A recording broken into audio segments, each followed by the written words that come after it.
नमस्कार, मी फनी रवी सुरेकर इथली आई.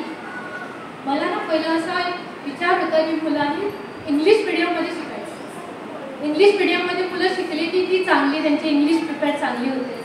पण कुठेतरी असं पण पाहिलं होतं की मराठीत मुलं फेल होतं. म्हणजे त्यांना मराठी लँग्वेजचं काही माहीतच नसतं. त्यामुळे जेव्हा मी ह्या शाळेबद्दल ऐकलं ना, तेव्हा मला असं वाटलं की मुलांना मी पहिला मराठीमध्ये प्रिपेअर करा. इंग्लिश काय पुढे ती सगळे इंग्लिश मीडियम पुढे आहेत.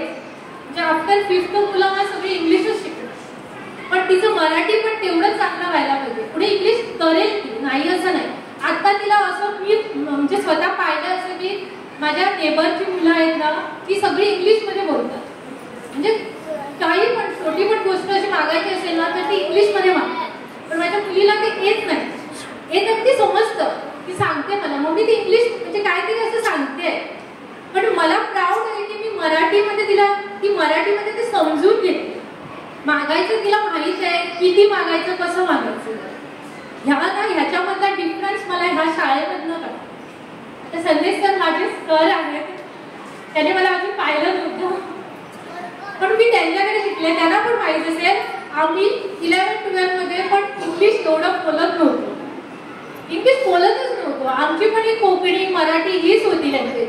मराठी लेक्चरला मराठी, इंग्लिश फक्त आमची टीचर इंग्लिश होती कॅथलिक, त्यामुळे आम्ही त्यांच्या लेक्चर असायचं त्यावेळी इंग्लिशमध्ये बोलायचं. सरांशी पण आम्ही कोकणीमध्येच बोलायचो. तो एक डिफरन्स. आणि असं वाटतं आताच्या पालकांना पण असं की नाही माझं मूल इंग्लिशमध्ये शिकलं तर ते चांगलं शिकेल, त्याला एज्युकेशन चांगलं मिळेल. त्या स्कूलची फी एवढी आहे, हा तिथे इंग्लिश टीचर्स असतील, त्या चांगल्या शिकवतील. पण असं नाही आहे. मला स्वतःला असा एक्सपिरियन्स आलाय की आमच्या स्मिताताई, नाहीतर अनुष्का, नाहीतर पूर्णा दिदी, ह्यांच्याकडनं मुलांना काहीतरी वेगळं शिकतात. वेगळं म्हणजे कसं की त्यांना काय पाहिजे आहे, काय नको आहे ते पण त्यांना कळतं की ही गोष्ट चांगली नाही आहे, दीदीने सांगितलं मला. आता एक्झाम्पल घ्यायचं झालं ना तर बाजारातल्या काहीतरी गोष्टी, जसं आईस्क्रीम असू द्या खायचं, नाहीतर चिप्स असू द्या, नूडल्स. आताच्या मुलांना संध्याकाळी सगळे पालकांना नूडल्स देतात. आई भूक लागली म्हटल्यानंतर सगळ्यांचं असतं नूडल्स द्या.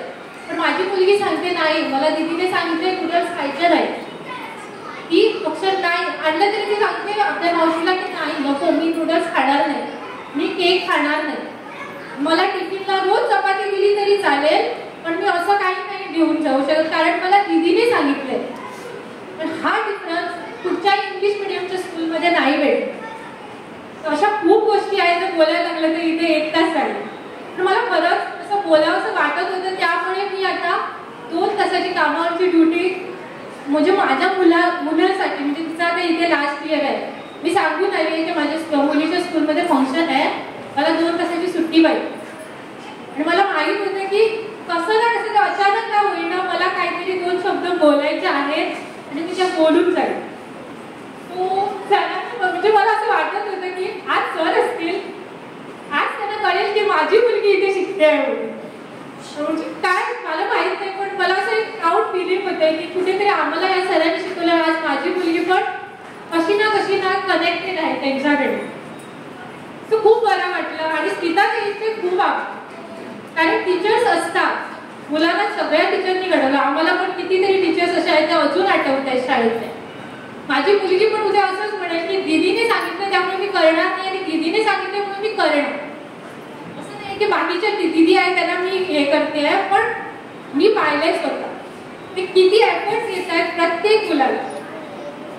तो बोलायला खूप आहे, पण खरंच म्हणजे मनात असं ना या सगळ्यांना थँक्यू म्हणावं. आणि असं मला असं वाटतं की पुढचा वर्ग पण तिनेच कंटिन्यू करावा.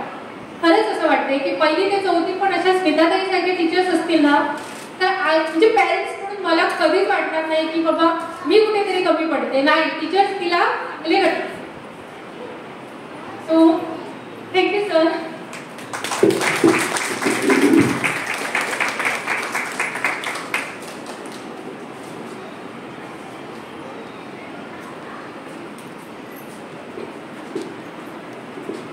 धन्यवाद.